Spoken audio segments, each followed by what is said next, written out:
স্বপ্ন ছিল কুরবানি দেব, আলহামদুলিল্লাহ এইবার আমার স্বপ্ন সত্যি হবে। আমার মতো ফরেট মাইক যে কুরবানি দিচ্ছে এই তো মেলা। অন্য কেউ হলে কি দিতে পারতো?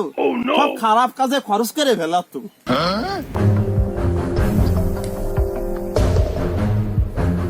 আর আমি অল্প অল্প করে টাকা জমে শেষমেশ কুরবানিটা দিয়েই দিচ্ছি।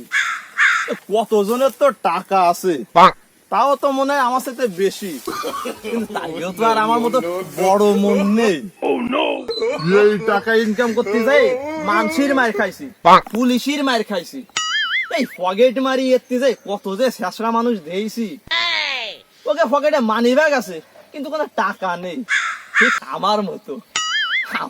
আমি যেরাম আছি আমার একটা গার্লফ্রেন্ড নেই। এত মায়ের খায় কষ্ট করে গরু কিনলাম কুরবানি দেবো, এর গোজ বলে না আবার বিলেতি হবে। আমারে কি হাগলা কুত্তায় কামড়াইছে? ধুর, আমার টাকা আমার কুরবানি, মানুষের কথা কেলাটা শুনবানি।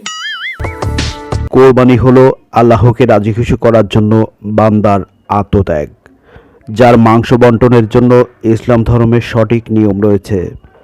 এর মধ্যে রয়েছে নিজেদের আত্মীয় স্বজন আর গরিবের হক। এবং কোরবানি পশু অবশ্যই সুস্থ সবল ও হালাল টাকায় ক্রয় করতে হবে। আরও ভালোভাবে জানার জন্য আপনাকে অবশ্যই ভালো কোনো আলেমের কাছে যেতে হবে।